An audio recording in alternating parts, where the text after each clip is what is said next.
Forge is Bungie's own map editor and has been used in various forms to create maps for Marathon, Marathon 2 Durandal, and now Marathon Infinity. The version of Forge included with this package is more complete and more powerful than any that have gone before it. Forge uses a simple 2D approach to pseudo 3D polygonal map making, much like the blueprint of a house.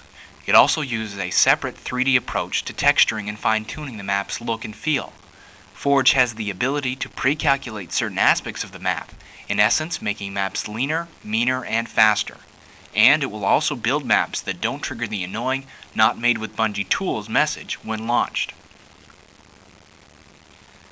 Once we launch Forge, we can begin the process of creating a map level by selecting New Scenario from the File menu. Immediately, you're presented with a dialog box. You can name your map anything you like. In this case, I'm going to call our tutorial "Anybody Bring the Bandages." You'll also have to choose the general nature of gameplay, the mission type if not a network level, and the level's look and feel. For a little change of pace, you can select a different environment type. In a vacuum level, a player must use and replenish his oxygen tanks, and only the pistol and fusion weapons will function.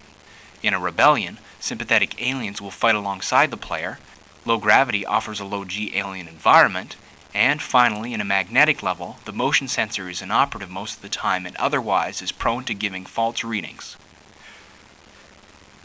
We'll start by creating a simple map using the basic water texture set, a daylight background, and a single-player game type. Our level's mission will be to kill everything, and so we'll choose extermination. And we'll stick to the standard environment type.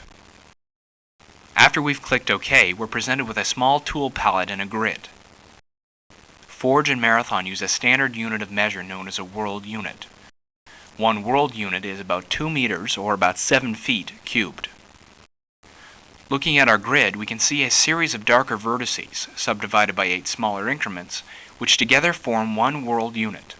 A Marathon map can be up to 62 by 62 world units in width and length, but no larger. If a map component is dragged off the edge of the grid, it will wrap around to the other side and corrupt the map.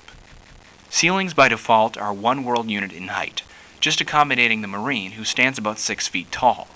The height, the floors, and ceilings are fully editable though, from -9 world units deep to 9 world units tall, or a total vertical height of 18 units.